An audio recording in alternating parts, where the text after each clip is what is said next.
Hello everyone, നമ്മുടെ Vietnam ട്രിപ്പിൻ്റെ 4ാമത്തെ ദിവസമാണ് ഇന്ന്. അപ്പോൾ ഇന്നലെ നമ്മൾ ഈ ഒരു ക്രൂസിലാണ് നൈറ്റ് സ്പെൻഡ് ചെയ്തത്.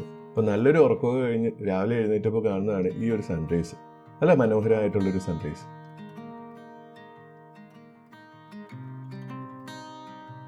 ഇപ്പോൾ ഏകദേശം ഒരു 5:30-6 മണി ആവുന്നതേ ഉള്ളൂ, പക്ഷേ സൺറൈസ് എന്ന് നേരത്തെയാണ്. അപ്പോൾ ട്രിപ്പ് ആൻഡ് ടെക് സ്റ്റോറീസിൻ്റെ മറ്റൊരു വീഡിയോയിലേക്ക് എല്ലാവർക്കും സ്വാഗതം.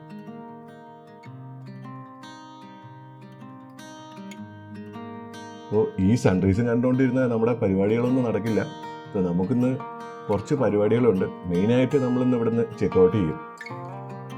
അപ്പോൾ ഇന്നിപ്പോൾ രാവിലെ ഇവിടെ ഒരു വിയറ്റ്നാമീസ് ട്രഡീഷണൽ ആയിട്ടുള്ള ഒരു എക്സസൈസിൻ്റെ ഒരു സെഷനുണ്ട്. അപ്പോൾ അത് കഴിഞ്ഞിട്ട് ഒരു ചെറിയൊരു ബ്രേക്ക്ഫാസ്റ്റും, അതിനുശേഷം നമ്മൾ ഇവിടെ അടുത്തുള്ള തന്നെ ഒരു ഡാർക്ക് ആൻഡ് ബ്രൈറ്റ് കേവ് എന്ന് പറയുന്ന ഒരു കേവ്സ് കാണാൻ പോകുന്നുണ്ട്.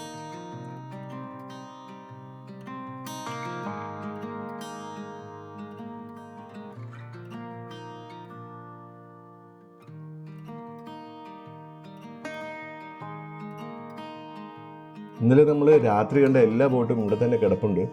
ആരും പോയിട്ടൊന്നുമില്ല. അപ്പോൾ എല്ലാവരും ഉറക്കം എഴുന്നേറ്റ് വരുന്നൊരു സമയമാണ്.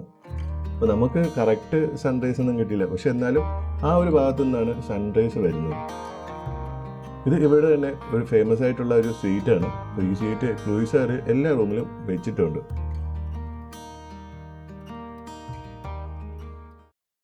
നമ്മുടെ രാവിലത്തെ എക്സസൈസിൻ്റെ സെഷൻ തുടങ്ങിയിട്ടുണ്ട്. അപ്പോൾ ക്രൂയിസിൻ്റെ മാനേജറാണ് ഈ ഒരു സെഷൻ തരുന്നത്. അപ്പോൾ കുറച്ച് ആൾക്കാരൊക്കെ വന്നിട്ടുണ്ട്. അപ്പോൾ ബാക്കിയുള്ളവരൊക്കെ ഉറക്കമായിരിക്കും.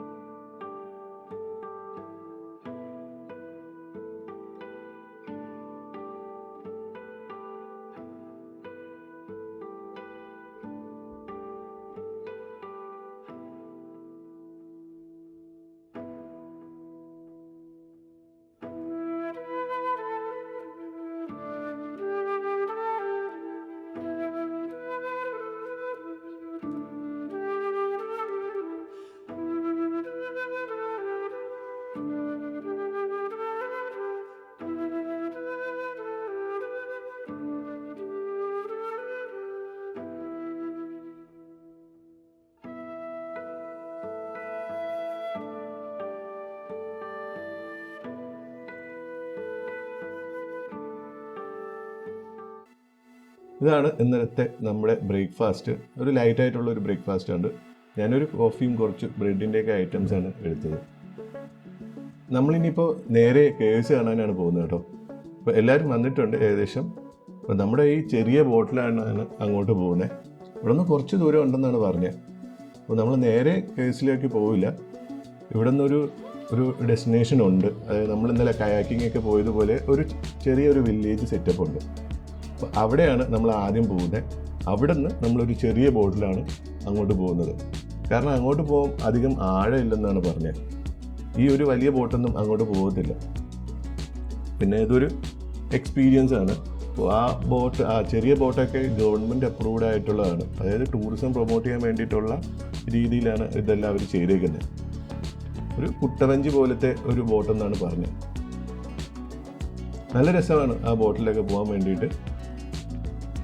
അതുപോലെ ഈ ഒരു ഏരിയയിലാണ് നമ്മുടെ English movie king Kong the skull island എന്ന് പറയുന്നത് ഇത് ഷൂട്ട് ചെയ്തേക്കുന്നത്. അപ്പോൾ ആ മൂവി കണ്ടാൽ നിങ്ങൾക്ക് മനസ്സിലാവും. ഏകദേശം ഈ ഒരു ഏരിയയും വേറെ ഒരു നിൻബിൻ എന്ന് പറയുന്ന ഒരു ഏരിയയിലേക്കാണ് ആ ഒരു മൂവി ഷൂട്ട് ചെയ്തേക്കുന്നത്.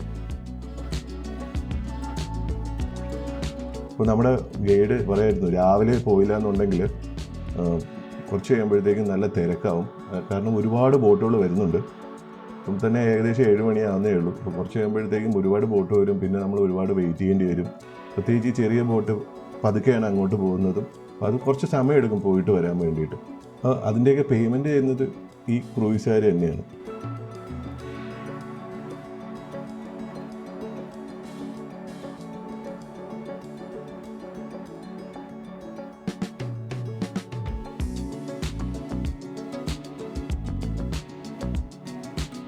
അപ്പോൾ നമ്മളിവിടെ എത്തി. അപ്പോൾ ഇവിടെ നിന്നൊരു ചെറിയ വഞ്ചിയിലാണ് കേട്ടോ പോകുന്നത്. അപ്പോൾ എല്ലാവർക്കും സേഫ്റ്റി ജാക്കറ്റൊക്കെ തന്നിട്ടുണ്ട്. അപ്പോൾ ഓരോരുത്തരായിട്ട് പോയി തുടങ്ങിയിട്ടുണ്ട്. അപ്പോൾ ഒരു വഞ്ചിയിൽ ഏകദേശം 5-6 പേരൊക്കെയാണ് പോകുന്നത്. സ്പീഡ് ബോട്ടിലൊക്കെ ആൾക്കാർ വന്നിട്ടുണ്ട് കേട്ടോ. എനിക്ക് തോന്നുന്നു മറ്റേ അൾട്രാ ലക്ഷറി ക്രൂസിലുള്ളവരൊക്കെ ആയിരിക്കാം.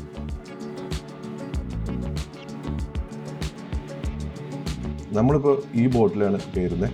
നല്ല കാലാവസ്ഥയാണ് കേട്ടോ, നല്ല ചെറിയൊരു തണുപ്പൊക്കെ ഉണ്ട്. രാവിലെ ഇപ്പോൾ 7 മണിയാവുന്നേ ഉള്ളൂ, അപ്പോൾ എന്നാലും നല്ല തണുപ്പൊക്കെ ഉണ്ട്.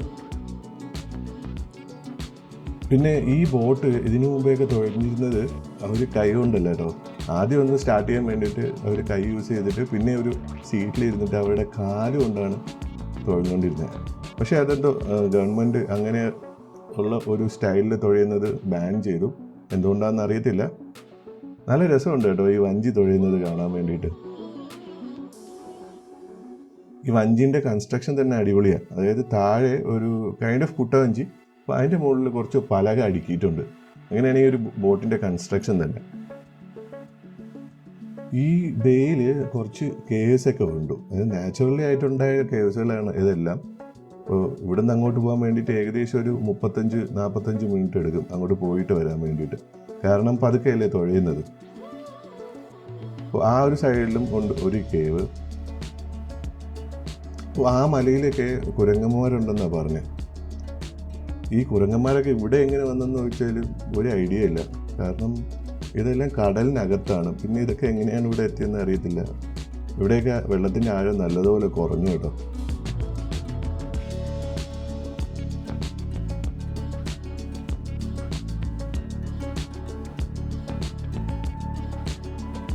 ഈ കേവ്സൊക്കെ ഉണ്ടായിരിക്കുന്നത് ഈ നമ്മളെ വെള്ളം ഇറ്റിട്ട് വീണിട്ടാണ് കേട്ടോ. അപ്പോൾ അതിലുള്ള മിനറൽസ് എല്ലാം കൂടി ഡെപ്പോസിറ്റ് ആയിട്ടാണ് ഈ ഒരു കേവ് മാതിരി ഉണ്ടായിരിക്കുന്നത്. അപ്പം ഇതൊക്കെ വർഷങ്ങളെടുത്തുണ്ടായ കേവുകളാണ്. അപ്പോൾ ഈ ഒരു കേവിനെ പറയുന്ന പേരാണ് ഡാർക്ക് ആൻഡ് ബ്രൈറ്റ് കേവ് എന്ന്. ഇതിൻ്റെ അകത്ത് വവ്വാലുകളൊക്കെയാണ് താമസം. ഈ ഒരു കേവിന് പേര് വരാൻ തന്നെ കാരണമെന്ന് വെച്ച് കഴിഞ്ഞാൽ, ഇപ്പോൾ നമ്മൾ പുറത്തുനിന്ന് വന്ന് അകത്തേക്ക് കയറി ഡാർക്കാവും, ഇവിടെ നിന്നിട്ട് അപ്പുറത്തേക്ക് പോകും. അത് നല്ല ബ്രൈറ്റ് ആയിട്ടുള്ള സ്ഥലത്തേക്ക് ഇറങ്ങുന്നതുകൊണ്ടാണ് ഡാർക്ക് ആൻഡ് ബ്രൈറ്റ് കേവ് എന്ന് തന്നെ അവർ പറയുന്നത്. അതായത് ഇരുട്ടിൽ നിന്ന് വെളിച്ചത്തിലോട്ട് ആണ് നമ്മൾ പോകുന്നത്.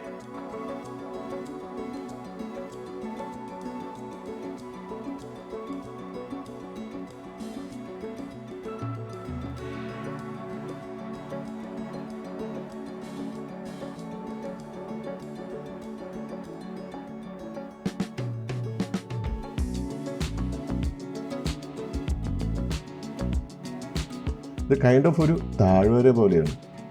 കംപ്ലീറ്റ് മലകളുടെ നടുക്ക് ഈ ഒരു ചെറിയ പോർഷൻ. നല്ല ഭംഗിയുണ്ട് കാണാൻ വേണ്ടിയിട്ട്.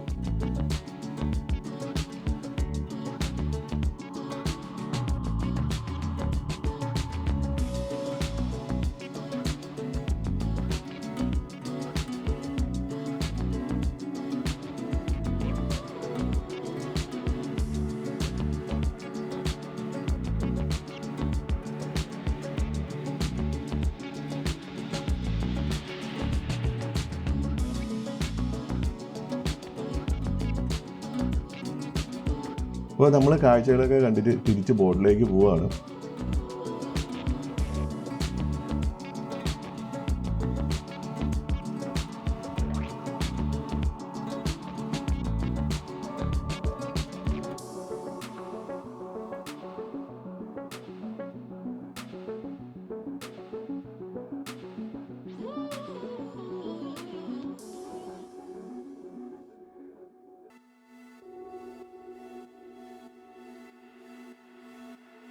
അപ്പോൾ അവിടെ കുറച്ച് കുരങ്ങന്മാരെയൊക്കെ സ്പോട്ട് ചെയ്തിരുന്നു. നല്ല കറുത്തിരിക്കുന്ന കുരങ്ങന്മാരായതുകൊണ്ട് തന്നെ പെട്ടെന്ന് കാണാൻ പറ്റത്തില്ല. അപ്പോൾ തുഴയുന്ന ആൾക്കാർക്ക് കുറച്ച് ടിപ്സൊക്കെ കൊടുത്തു കഴിഞ്ഞിട്ടുണ്ടെങ്കിൽ പുള്ളി വേണമെന്നുണ്ടെങ്കിൽ അങ്ങോട്ടും ഇങ്ങോട്ടൊക്കെ കൊണ്ടുപോകും കേട്ടോ.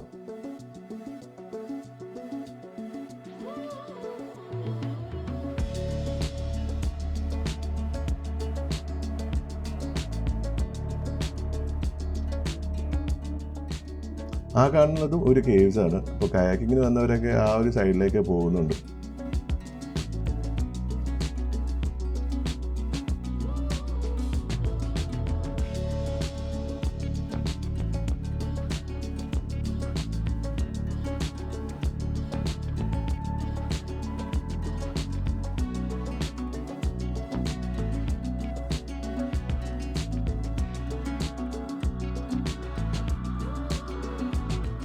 അപ്പോൾ നമ്മൾ തിരിച്ച് ബോട്ടിലെത്തി. നമുക്കിനി ഇവിടുന്ന് നേരെ ക്രൂസിൽ പോകണം.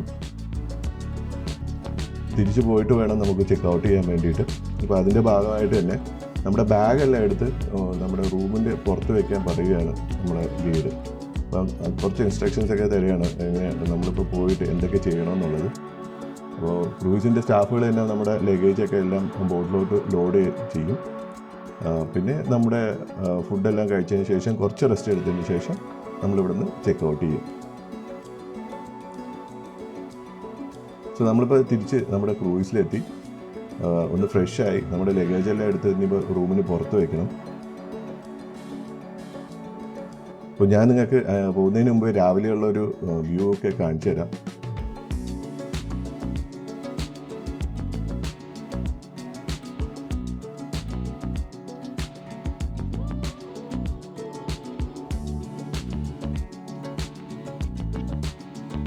അപ്പോൾ എല്ലാ ക്രൂസുകളും സെയിലിംഗ് തുടങ്ങി. അപ്പോൾ എല്ലാവരും കൂടി ഒരു മത്സരം കണക്കാണ് ഇപ്പോൾ പോകുന്നത് കേട്ടോ. അപ്പോൾ എല്ലാവരും തിരിച്ചു പോവുകയാണ്. അപ്പോൾ വന്ന ഒരു സ്ഥലത്തേക്ക് തന്നെ പോവുകയാണ്.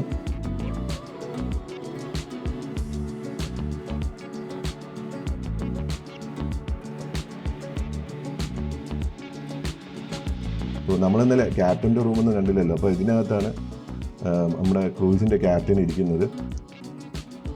പല ടൈപ്പിലുള്ള ക്രൂസുകൾ സെയിൽ ചെയ്യുന്നത് കാണാൻ വേണ്ടിയിട്ട് നല്ല അടിപൊളിയായിട്ടോ. അപ്പോൾ ക്യാപ്റ്റൻ ഫോണൊക്കെ അടിച്ച് ക്രൂസ് അങ്ങ് പറപ്പിക്കും കേട്ടോ. ഇവിടെ നാവിഗേഷൻ സിസ്റ്റം ഒക്കെ ഉണ്ട് കേട്ടോ. ഇതൊക്കെ നോക്കിയിട്ടാണ് അവർ സെയിൽ ചെയ്യുന്നത്.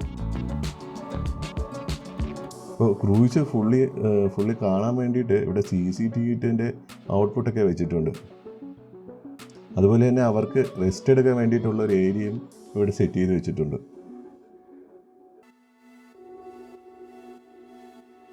ഇപ്പോൾ ഏകദേശം ഒരു 9 മണിയായി കേട്ടോ.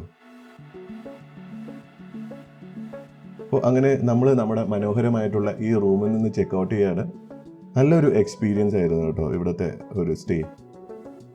അപ്പോൾ നമ്മുടെ ബ്രേക്ക്ഫാസ്റ്റും ലഞ്ചും ഒക്കെ നമ്മൾ ഇവിടെ നിന്ന് തന്നെയാണ് കഴിക്കുന്നത്.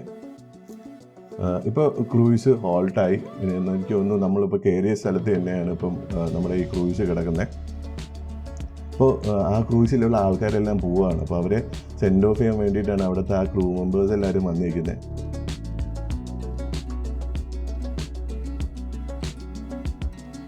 ഇവിടെ നമ്മൾ കുറച്ച് ഫോട്ടോസൊക്കെ എടുത്ത് കുറച്ച് നേരം എൻജോയ് ചെയ്ത് ഇവിടെ നിന്നു. ഇവിടുത്തെ നല്ല മനോഹരമായിട്ടുള്ള സീനിക് വ്യൂ ഒക്കെ ആസ്വദിച്ച് കുറച്ച് നേരം നിന്നു.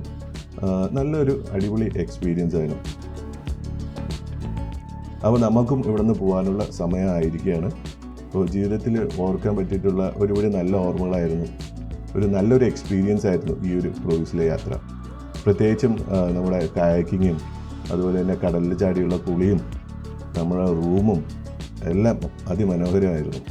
ഇപ്പോൾ തിരിച്ച് പോർട്ടിലേക്കാണ് നമ്മളിപ്പോൾ പോകുന്നത്. അവിടുന്ന് നമ്മൾ ഹനോയിലേക്ക് പോകും.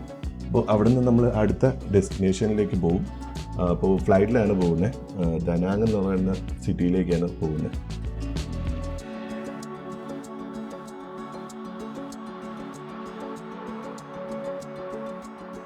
എല്ലാവരുടെയും മുഖത്ത് ഒരു ചെറിയൊരു സങ്കടം പോലെ ഉണ്ടെന്ന് തോന്നുന്നു. അതോ ഇനി ഉറക്കത്തിൻ്റേതാണോ എന്ന് അറിയത്തില്ല. അപ്പോൾ നല്ലൊരു എക്സ്പീരിയൻസ് ആയിരുന്നു.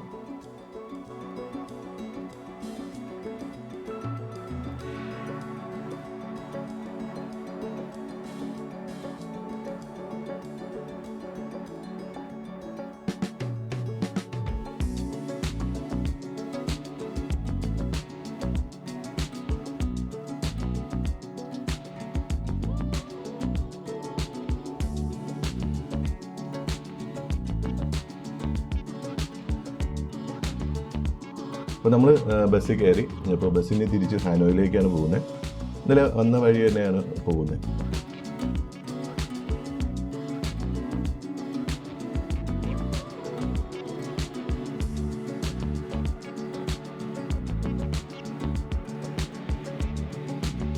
അപ്പോൾ നമ്മൾ ബസ്സിൽ യാത്ര തുടങ്ങിയിട്ട് കുറച്ച് നേരമായി. അപ്പോൾ ഒരു ബ്രേക്ക് എടുക്കാൻ വേണ്ടിയിട്ട് വണ്ടി നിർത്തിയിരിക്കുകയാണ്. അപ്പോൾ ഇവിടെയും കുറച്ച് ഐറ്റംസുകളൊക്കെ ഉണ്ട് വിൽക്കാൻ വേണ്ടിയിട്ട്. അപ്പോൾ ഏകദേശം എല്ലാ മാർബിൾസ് കൊണ്ടുണ്ടാക്കിയ ശില്പങ്ങളാണ് കേട്ടോ ഇതെല്ലാം.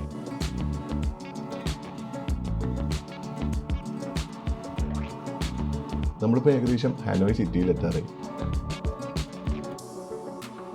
നമ്മൾ സിറ്റിയിൽ ഡ്രോപ്പ് ചെയ്തു. അപ്പോൾ അവിടെ നിന്നൊരു ക്യാബ് നമ്മളെ പിക്കപ്പ് ചെയ്ത് എയർപോർട്ടിൽ ഡ്രോപ്പ് ചെയ്യാണ്. ഇപ്പോൾ ഫ്ലൈറ്റ് ഒരു ഏകദേശം 7 മണിക്കാണ്.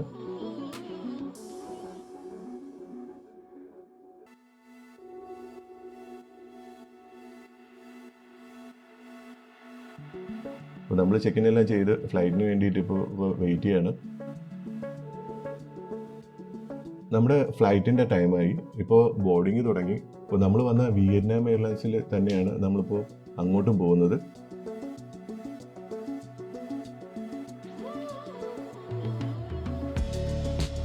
ഈ ഫ്ലൈറ്റ് കണ്ടിട്ട് എൻ്റെ അത്ര തന്നെ പഴക്കമുണ്ടെന്ന് തോന്നുന്നു കേട്ടോ. കാരണം എൻ്റെ വിൻഡോസ് എല്ലാം ഫുള്ളി സ്ക്രാച്ച്ഡ് ആണ്. അപ്പോൾ വെളിയിൽ ഒന്നും കാണുന്നില്ല.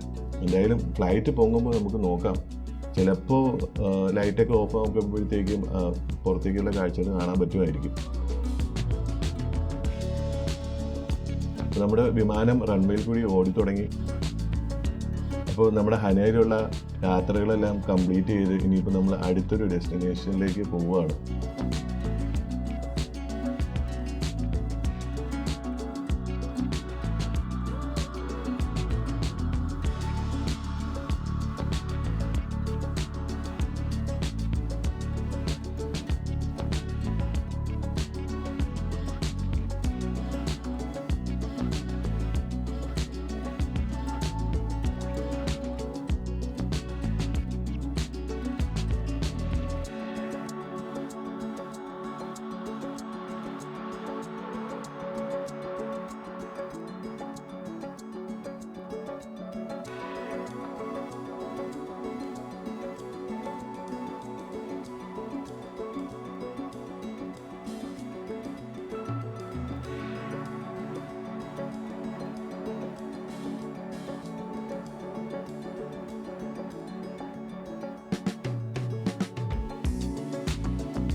നമ്മൾ ദനാങ്ങിൽ ലാൻഡ് ചെയ്തു. ഇപ്പോൾ ഇവിടെ ഇമിഗ്രേഷനൊന്നും ഇല്ല, കാരണം നമ്മളിപ്പോൾ ഡൊമസ്റ്റിക് ആയിട്ടാണ് യാത്ര ചെയ്യുന്നത്.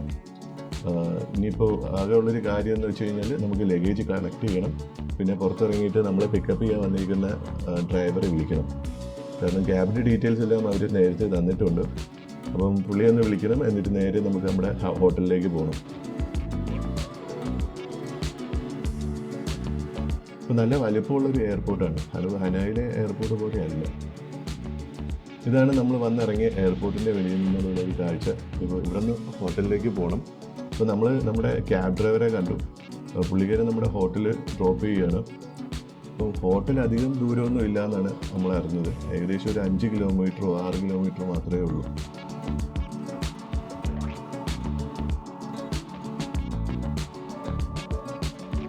നമ്മൾ ബുക്ക് ചെയ്തിരിക്കുന്ന ഹോട്ടൽ ഒരു ബീച്ച് സൈഡ് ഹോട്ടലാണ് കേട്ടോ. ഭയങ്കര പീസ്ഫുൾ ആയിട്ടുള്ളൊരു സിറ്റിയാണ്. ഇപ്പോൾ ഹനോയിലാണെങ്കിൽ ഈ ഒരു സമയത്ത് ഭയങ്കര തിരക്കായിരിക്കും.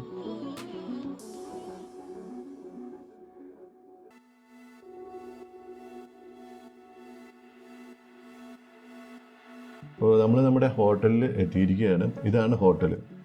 യാര ഓഷൻ വ്യൂ എന്നാണ് ഹോട്ടലിൻ്റെ പേര്. ഇതിൻ്റെ ഓപ്പോസിറ്റ് കടലാണ് കേട്ടോ. നാളെ രാവിലെ നമുക്ക് കാണിച്ചു തരാം. ഇപ്പോൾ നമുക്ക് ഹോട്ടലിൽ ചെക്ക് ഇൻ ചെയ്യാം.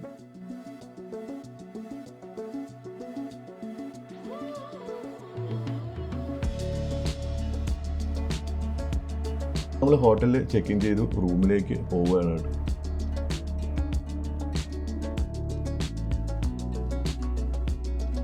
6ാമത്തെ നിലയിലാണ് നമ്മുടെ റൂം. അപ്പോൾ റൂം കാണിച്ചു തരാം.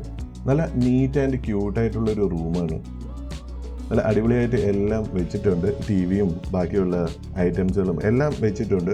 ഇപ്പോൾ 3 പേർക്ക് കിടക്കാൻ പറ്റിയ നല്ലൊരു ബെഡുമാണ്. ആകെ ഉള്ളൊരു പ്രശ്നം ഞാനിവിടെ കണ്ടതെന്ന് വെച്ചാൽ ബാത്റൂമാണ്. കാരണം ബാത്റൂം നമുക്ക് ഗ്ലാസ് ഇട്ടിട്ടാണ് കേട്ടോ പാർട്ടീഷൻ ചെയ്തേക്കുന്നത്. കപ്പിൾസൊക്കെ ആണെന്നുണ്ടെങ്കിൽ ഓക്കെ, കുഴപ്പമില്ല. പക്ഷേ ഫാമിലി ആകുമ്പോഴത്തേക്കും ഇറ്റ്സ് ഓക്കെ.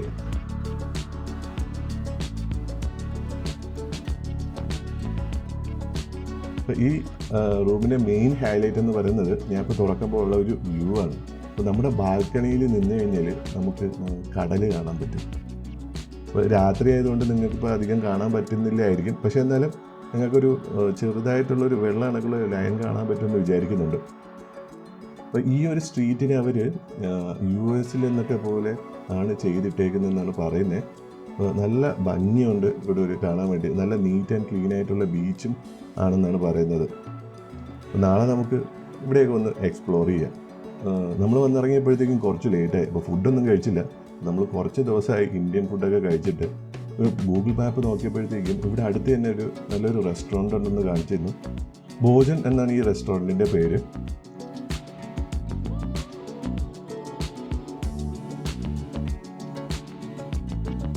വളരെ നല്ല ഫുഡായിരുന്നു കേട്ടോ, നല്ല ഇന്ത്യൻ ഫുഡ്. നമ്മൾ ഇവിടുന്ന് ഒരു കുറച്ച് ബിരിയാണിയും ചപ്പാത്തിയും ചിക്കനൊക്കെയാണ് വാങ്ങിച്ചത്. പ്രൈസും റീസണബിൾ ആയിരുന്നു. നമ്മൾ തിരിച്ച് ഫുഡൊക്കെ കഴിച്ച് ഹോട്ടലിലേക്ക് പോവാണ്. അപ്പോൾ 1 കിലോമീറ്റർ വരത്തുള്ളൂ. അപ്പോൾ നമ്മളൊരു ക്യാബ് ബുക്ക് ചെയ്തു. അപ്പോൾ നമ്മൾ നമ്മുടെ ഹോട്ടലിൻ്റെ അടുത്ത് എത്തി. അപ്പോൾ ഞാനിവിടെ കുറച്ചൊക്കെ ഒന്ന് കാണിച്ചു തരാം. അപ്പോൾ ആ കാണുന്നതൊക്കെ ബീച്ചിൻ്റെ സൈഡിലുള്ള ഷാക്കുകളും പബ്ബൊക്കെയാണ്. ഭയങ്കര തിരക്കൊന്നുമില്ല. മേ ബി രാത്രി ആയതുകൊണ്ടായിരിക്കാം. അപ്പോൾ ഈ ഒരു സ്ട്രീറ്റൊക്കെ കണ്ടു കഴിഞ്ഞാൽ പുറത്തുള്ള ഏതോ രാജ്യത്തുള്ള സ്ട്രീറ്റൊക്കെ പോലെ ഉണ്ടല്ലേ. അപ്പോൾ കൂടുതൽ കാഴ്ചകൾ നമുക്ക് അടുത്ത വീഡിയോയിൽ കാണാം. അപ്പോൾ നിങ്ങൾക്ക് ഈ വീഡിയോ ഇഷ്ടപ്പെട്ടെന്ന് വിചാരിക്കുന്നു. വീഡിയോ ഇഷ്ടപ്പെട്ടാൽ please like and subscribe. Thanks everyone.